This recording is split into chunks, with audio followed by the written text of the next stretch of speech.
Good morning, class. Today we are going to start our next group, that is group 2, that is alkaline earth metals.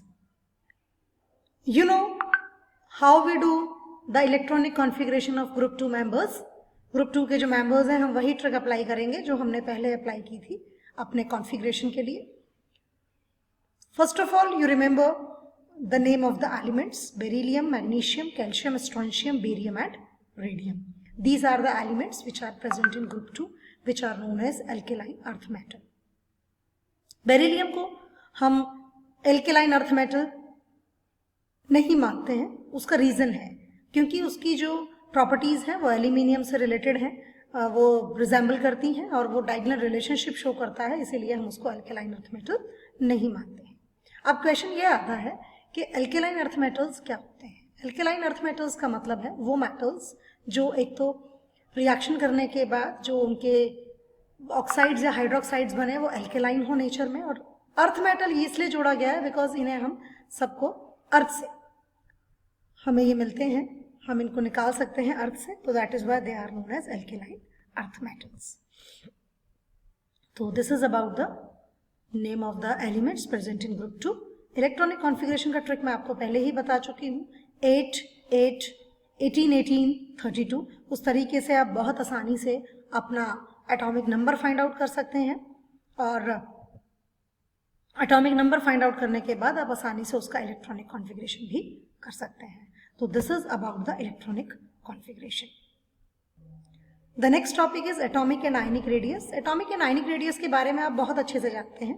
As we move down the group, जैसे जैसे हम group में move करते हैं down the group, at every step there is an involvement of a new shell. हर बार एक new shell आ जाती है और जिस वजह से एटॉमिक साइज बढ़ता जाता है. तो डाउन द ग्रुप जाने पर हमारे एटम का जो साइज है that goes on increasing continuously. Ionic radii, ionic radii का मतलब जो आयन का रेडियस होगा. अब आयनिक रेडियाई जो है हमारी वो भी डाउन द ग्रुप जाने पर बढ़ेगी, दो वो एटॉमिक रेडियस से छोटी होगी क्योंकि वो आयनिक फॉर्म होगा, लेकिन फिर भी हमारा जो साइज है आयनिक रेडियस का वो भी इंक्रीज होगा as it moves down the group. This is about the table having different properties, जिसमें कि सारे के सारे जो एलिमेंट्स हैं आपके ग्रुप 2 के उनको कंपेयर किया गया है. एटॉमिक नंबर है, एटॉमिक मास है, इलेक्ट्रॉनिक कॉन्फ़िगरेशन जो कि नोबल गैसेस के रिस्पेक्ट में लिखा गया है, ionization enthalpy, ionization enthalpy second का भी जिक्र किया गया है, फर्स्ट एंड सेकंड दोनों. अब आप देख सकते हैं जो आयनाइजेशन एंथैल्पी है वो फर्स्ट वाली जो है वो थोड़ी कम है, लेकिन सेकंड वाली काफ़ी ज़्यादा है. यू कैन सी, क्योंकि साइज थोड़ा सा छोटा हो जाएगा, दैट्स द रीज़न. ये एक रीज़न है. और अगर हम कंपैरिजन करें ग्रुप 1 एलिमेंट से आयनाइजेशन एंथैल्पी का, तो ग्रुप 2 के एलिमेंट्स की आयनाइजेशन एंथैल्पी ज़्यादा होगी in comparison to group 1. Metallic radius इनके कंपैरिजन में, ग्रुप 1 के कंपैरिजन में इनका कम होगा क्योंकि इनमें मेटालिक प्रॉपर्टी उनसे कम होगी. मेटालिक प्रॉपर्टी ग्रुप 1 में सबसे ज़्यादा है, और वो जो एलिमेंट्स हैं वो बहुत ईजिली लूज कर देते हैं इलेक्ट्रॉन्स को, उनके आयनाइजेशन एंथैल्पीज भी ग्रुप 2 के मेंबर्स से कम है.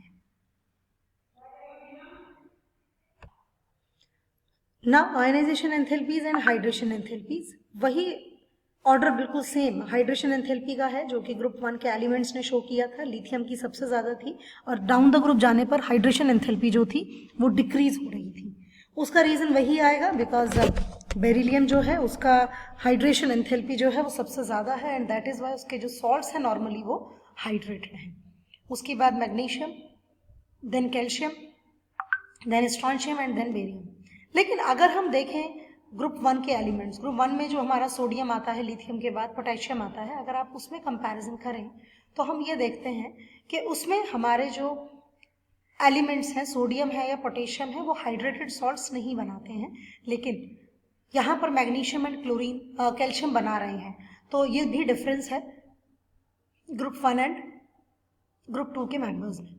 उसके बाद फिजिकल प्रॉपर्टीज मोर और लेस थोड़ी सेम ही है जो कि ग्रुप 1 में आप पढ़कर आए हैं. ये थोड़े से हार्डर हैं elements in comparison to group 1, जबकि ग्रुप 1 के जो एलिमेंट्स थे वो काफ़ी ज़्यादा सॉफ्ट थे, उनको हम इजीली कट भी कर सकते हैं. तो और थोड़ी सी प्रॉपर्टीज़ हैं जो थोड़ा सा डिफरेंस है, बाकी जो प्रॉपर्टीज़ हैं वो ऑलमोस्ट सेम ऑर्डर रखती हैं ना।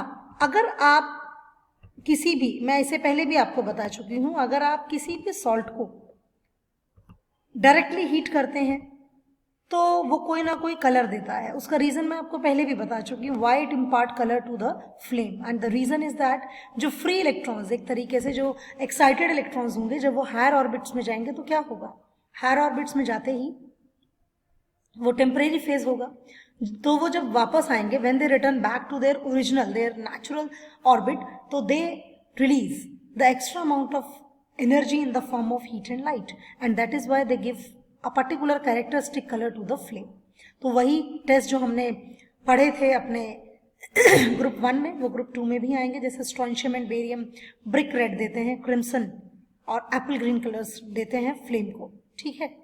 इसी तरीके से जैसे कि हमारा सोडियम जो है वो येलो कलर देता है, फ्लेम टेस्ट में हम कैल्शियम, स्ट्रॉन्शियम एंड बेरियम को बहुत आराम से क्या कर लेते हैं, बहुत आसानी से हम उनको समझ लेते हैं फ्लेम फोटोमेट्री से, क्योंकि कैल्शियम ब्रिक रेड कलर देता है, स्ट्रॉन्शियम क्रिम्सन रेड देता है, और बेरियम जो है वो एप्पल ग्रीन, थोड़ा सा ग्रीनिश टोन आती है आपकी फ्लेम में। केमिकल प्रॉपर्टीज, केमिकल प्रॉपर्टीज में सबसे पहले वही reactivity towards air and water. Air and water में वही कि जब हम एयर से रिएक्ट करते हैं तो ऑक्साइड्स बनते हैं, और जब हम वाटर से रिएक्ट करते हैं तो हमारे हाइड्रोक्साइड्स बनते हैं। इस ग्रुप में एक थोड़ा सा चेंज है कि ये जो ग्रुप के मेंबर्स हैं, ये क्या है, थोड़े से स्मार्ट मेंबर्स हैं। ये अपने ऊपर एक ऑक्साइड की लेयर बना लेते हैं, और उसके बाद जो नीचे की सरफेस में मेटल होता है वो रिएक्ट नहीं करता ऑक्सीजन से। तो जिस वजह से इन ये जो एलिमेंट्स हैं, इनको अगर हम सैंड पेपर यूज करके इनकी ऊपर की ऑक्साइड की कवरिंग उतार लें, तब हम नेक्स्ट लेयर तक पहुंचेंगे, तो इसमें रस्टिंग नहीं होती है, ये बचे रहते हैं। तो बेरिलियम और मैग्नीशियम काइनेटिकली इनर्ट हैं, वो रिएक्ट ही नहीं करते हैं।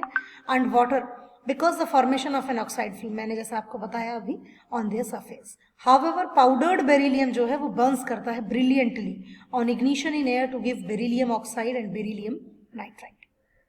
Magnesium is more electropositive and burns with dazzling brilliance in air to give MgO and nitride. Calcium and strontium and barium are readily attacked by air to form oxides and nitrides. They also react with water with increasing vigor even in cold to form hydroxides. So this is about the reactivity of air and water of group 2 elements. Then reactivity towards halogen, natural सी बात है, halogen के साथ reaction करेंगे तो halides बनाएंगे, यहाँ पर डाई हेलाइड्स बनेंगे, और कुछ जो एलिमेंट्स हैं वो डाई हेलाइड्स के अलावा भी हेलाइड्स बनाएंगे। जैसे कि आप देख सकते हैं बेरिलियम थर्मल डिकम्पोजिशन करा जब हमने अमोनियम बेरिलियम फ्लोराइड का, तब हमें बेस्ट रूट मिला preparation of beryllium fluoride and beryllium chloride का। तो सीधा सीधा सा रिएक्शन है, डबल डायरेक्शन है, मतलब दोनों डायरेक्शन में, बाई डायरेक्शनल रिएक्शन, दोनों डायरेक्शन में आसानी से किया जा सकता है। रिएक्टिविटी टुवर्ड्स हाइड्रोजन, हाइड्रोजन के साथ रिएक्शन करके हेलाइड्स बनेंगे, you know it very well. इनमें कोवलेंट कैरेक्टर थोड़ा ज्यादा होगा in comparison to group 1 members.